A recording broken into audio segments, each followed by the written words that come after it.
O tema da nossa reflexão hoje é: você sabe que horas são? Em muitas rodas de conversas, é comum ouvir sobre como o tempo está corrido e como está complicado vencer um dia cumprindo todos os afazeres, que não faz muito tempo se conseguia com folga. Eu posso me lembrar, e talvez você, amado ouvinte, também se lembre de um tempo onde havia tempo para se visitar amigos, para apreciar uma bela tarde, reparar detalhes da natureza à nossa volta, ler um livro e, pasmem, descansar. Isso mesmo. Tenho ouvido muitas queixas de pessoas que simplesmente não conseguem mais tempo para, depois de todo o trabalho, poder ter um momento bom de descanso. E não só isso, mas os dias têm estado tão abarrotados que para muitos, principalmente nas grandes cidades, até um tempo para alimentar-se ficou comprometido. Talvez até esse seja o seu caso. Daí a preocupação de muitos especialistas em abordar temas como sono, alimentação, a necessidade de ter hora de descanso, lazer, alertando a população. Isto porque, pelo estresse da vida moderna, muitas, mas muitas pessoas mesmo estão sofrendo de doenças chamadas psicossomáticas, que são aquelas doenças de hoje, provocadas por estresse e outros transtornos psíquicos. Querido ouvinte, estamos vivendo um tempo transtornado em muitos aspectos. Já temos tratado de muitos assuntos ao longo desses programas, visando despertá-lo para a percepção desse momento atual em que vivemos e ainda mais, tomar uma atitude de qualidade na sua vida, voltando-se de todo o coração para Jesus Cristo, nosso Salvador.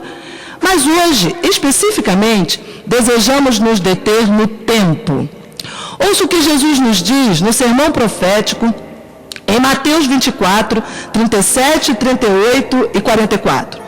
E como foi nos dias de Noé, assim será também a vinda do Filho do Homem. Porquanto, assim como nos dias anteriores ao dilúvio, comiam, bebiam, casavam e davam-se em casamento, até o dia em que Noé entrou na arca, e não o perceberam, até que veio o dilúvio e os levou a todos. Assim será também a vinda do Filho do Homem.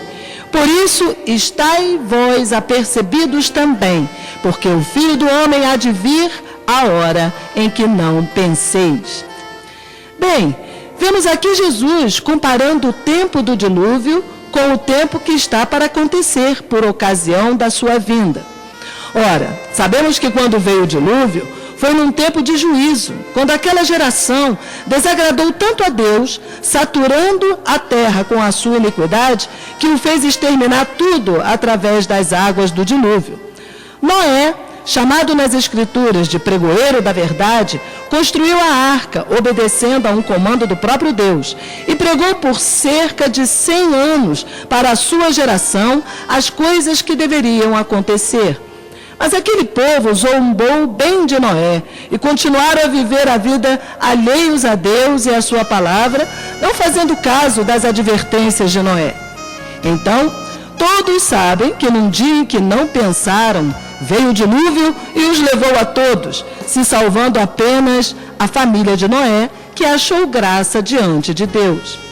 Interessante é ver no texto que quem fechou a arca e por fora foi o próprio Deus, de maneira que quando todos viram que se cumpria o que foi predito, não havia mais tempo para salvar-se, o que naquele caso era entrando na arca construída por Noé. Agora, quero lhe mostrar algo interessante neste episódio sobre o motivo do dilúvio e do escape que Deus deu a Noé e que pode ser lido no livro de Gênesis a partir do capítulo 5.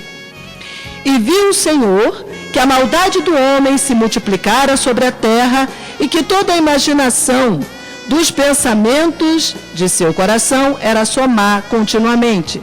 E eis que estava corrompida, porque toda a carne havia corrompido o seu caminho sobre a terra.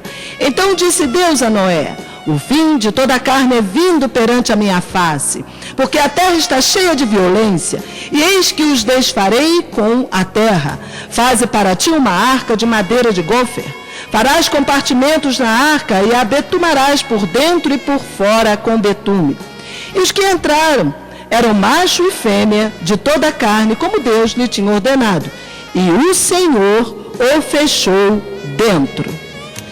Jesus disse que devíamos considerar esse episódio.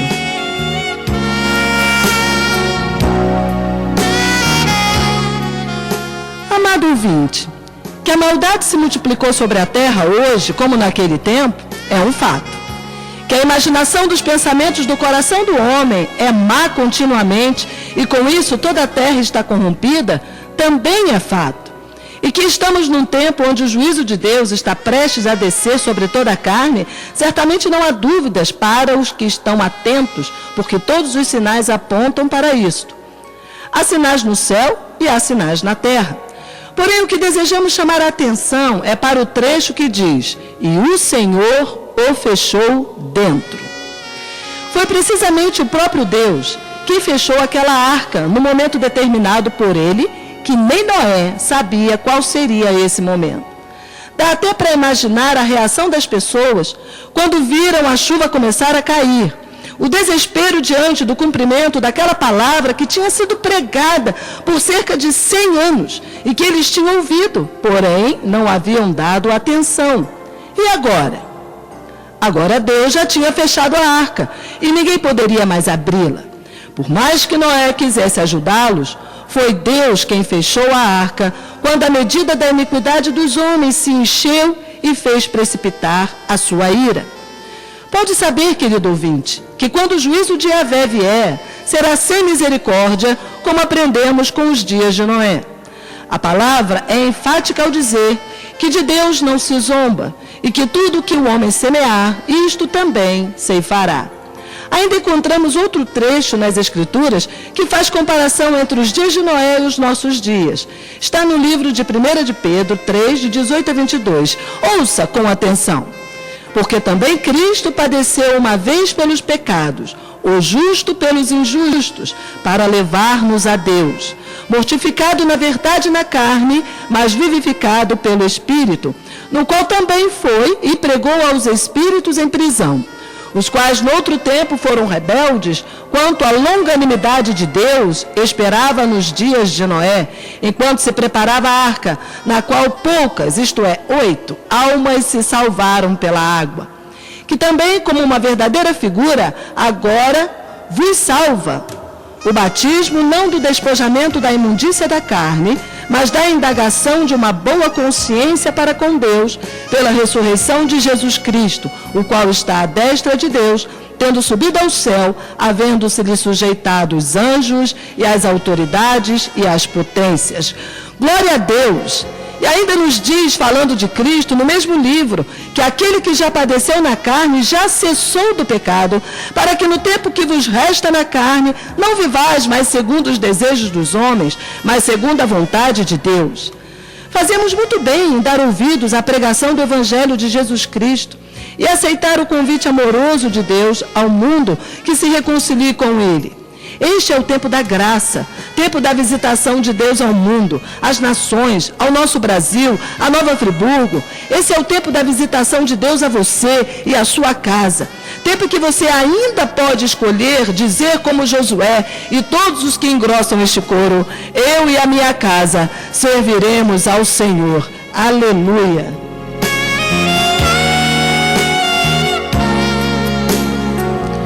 Sabe, meu amado, quero trazer agora algo que vai levantar o seu ânimo. Está escrito no livro de Tiago 2,13, que a misericórdia triunfa sobre o juízo. E é bem isso que experimentamos no mundo agora. Um tempo em que a graça de Deus está derramada sobre toda a carne. Um tempo onde o Evangelho está sendo pregado há pouco mais de 2000 anos. Um tempo onde o Espírito de Deus está ainda convencendo os homens do pecado, da justiça e do juízo. Deus ainda está conclamando ao mundo que se arrependa e se volte para Ele, que se reconcilie com Ele, deixando os seus caminhos e escolhendo o bem de Deus, e que receba o perdão dos seus pecados, se rendendo ao seu Filho Jesus Cristo, o Salvador. A porta da graça está aberta ao mundo pecador. Esta é a porta da arca de hoje. Jesus se identificou como esta porta quando disse: eu sou a porta das ovelhas. A porta onde se entra para fazer parte do seu povo, e o seu povo é a sua igreja. Querido ouvinte, igreja, não são as denominações. Na verdade, Deus vai abater todo o orgulho denominacional e todo o sentimento faccioso infiltrado no seu corpo. Ele respondeu aos seus discípulos, quando elogiavam o templo, que não ficaria pedra sobre pedra que não fosse derrubada. A igreja não é uma construção de pedras. A igreja é a noiva que Jesus vem desposar. Seu corpo que se move na terra, dirigido por Ele, verdadeiramente poderoso como Ele. E Ele é a cabeça desse corpo que o ama, o adora e o espera para a realização das bodas. As bodas do Cordeiro, como está escrito em Apocalipse 19:7. Regozijemo-nos e alegremo-nos e demos-lhe glória, porque são vindas as bodas do Cordeiro e já a sua esposa se aprontou. Glória a Deus! E o corpo de Jesus é composto por todos aqueles que se tornam seus verdadeiros discípulos. Eu sou um deles. E você, que está me ouvindo agora, já entrou na arca?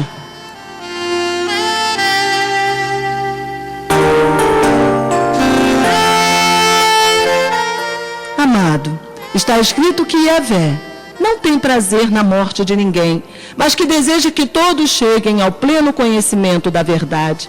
Nosso Deus é benigno e longânimo, isto é, muitíssimo paciente. No livro de Lamentações 3, 22, 23, lemos que as misericórdias do Senhor são a causa de não sermos consumidos, porque as suas misericórdias não têm fim, novas são cada manhã, grande é a tua fidelidade. Aleluia! É isto mesmo, a cada novo dia, Deus está trabalhando duro para chamar a sua atenção para Ele, desejando que você conheça seu maravilhoso plano de redenção, dando ordens aos seus anjos ao seu respeito, fazendo de tudo para promover esse encontro maravilhoso com Jesus, que certamente mudará a sua história e te fará entrar dentro da sua arca, para que quando chegar o tempo do juízo, descer, você esteja salvo. Não é maravilhoso saber isto? Que Deus nos abriu uma porta de escape da morte que nos estava destinada? Que temos hoje a oportunidade de receber o perdão dos nossos pecados e sermos purificados totalmente da nossa iniquidade para vivermos diante dele eternamente? Quem poderá, em sã consciência, resistir ao tremendo amor de Deus e recusar sua oferta de perdão? Na sua palavra, encontramos seus princípios, seus mandamentos e suas promessas. Tudo o que precisamos para viver uma vida reta, limpa, vitoriosa e em verdadeira paz. Vida que agrada ao Senhor e glorifica o seu grandioso nome.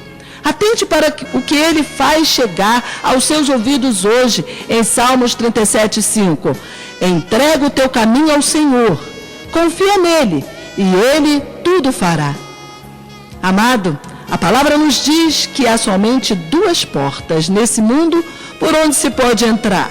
Uma porta larga e uma porta estreita.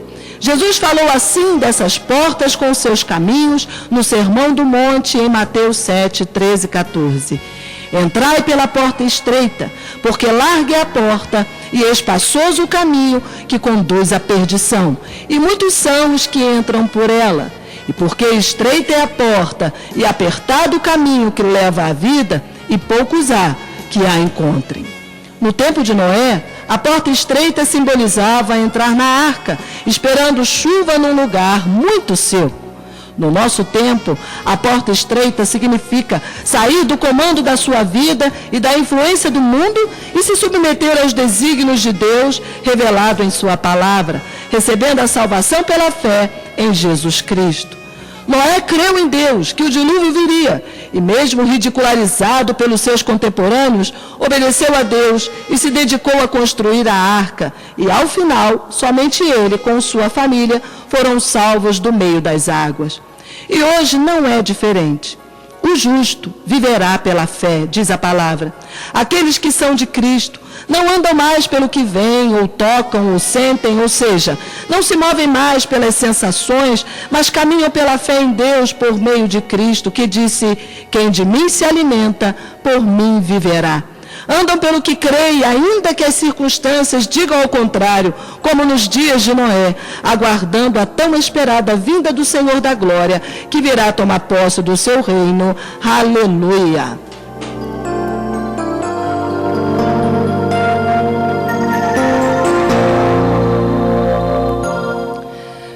Agora vamos voltar à questão do tempo em que estamos vivendo. Que horas são no relógio de Deus? Você sabe? Será que tem estado atento aos acontecimentos à sua volta?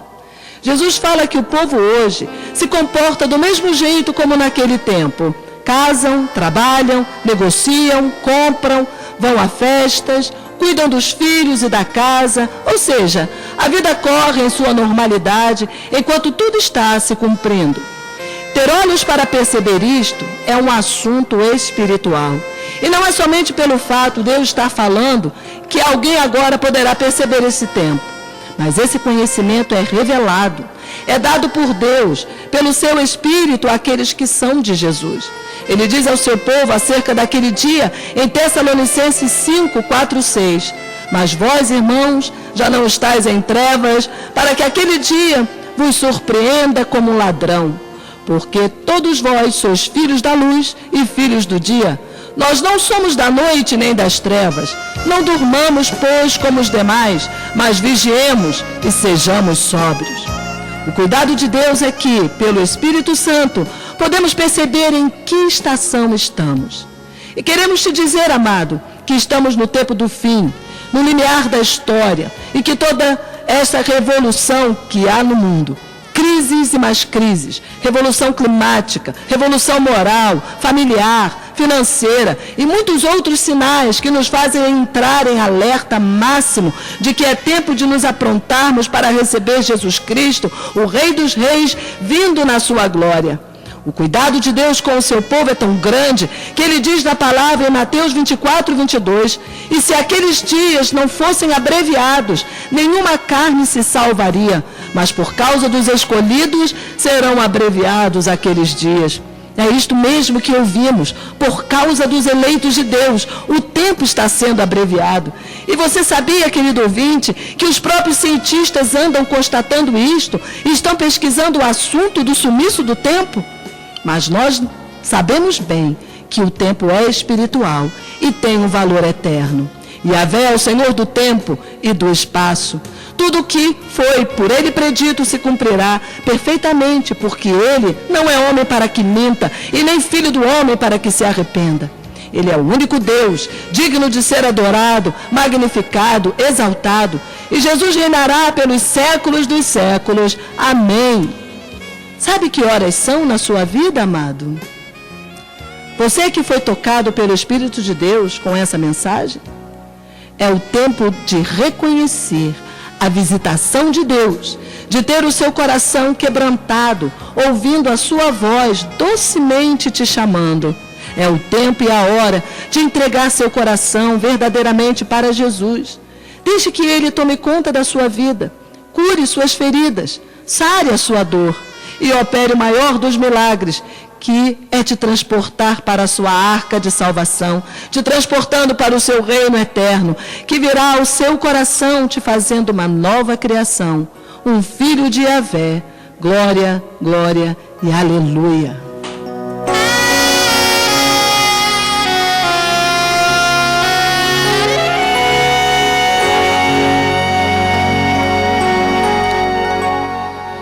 Vamos orar, amado, e agradecer a Deus por sua graça e misericórdia derramada sobre nós em Cristo Jesus. Meu Senhor da glória, as tuas misericórdias não têm fim. Derrama da tua graça sobre este querido ouvinte que está agora confessando o teu nome, entregando o seu coração, sua vida, sua família nas tuas mãos, que está clamando por cura e por libertação, Senhor. Opera o milagre agora, Senhor, concedendo aquilo que necessitam. Revela-te e faz com que ouçam a tua voz, a voz do bom pastor, que conduz em paz as suas ovelhas. Venha a tua misericórdia sobre a nossa cidade, Senhor. Confessamos que dependemos de ti, somente para nos livrar de todo o mal. Nossa esperança está em ti. Obrigado, meu Senhor, pela arca na qual todos que te amam podem estar seguros neste tempo do fim. E a nossa arca é Jesus. Esperamos a tua vinda. Aguardamos, Senhor, porque te amamos e te adoramos. A tua bênção esteja sobre cada ouvinte. Oramos em nome de Jesus. Amém e amém. Que Yahvé te abençoe e te guarde.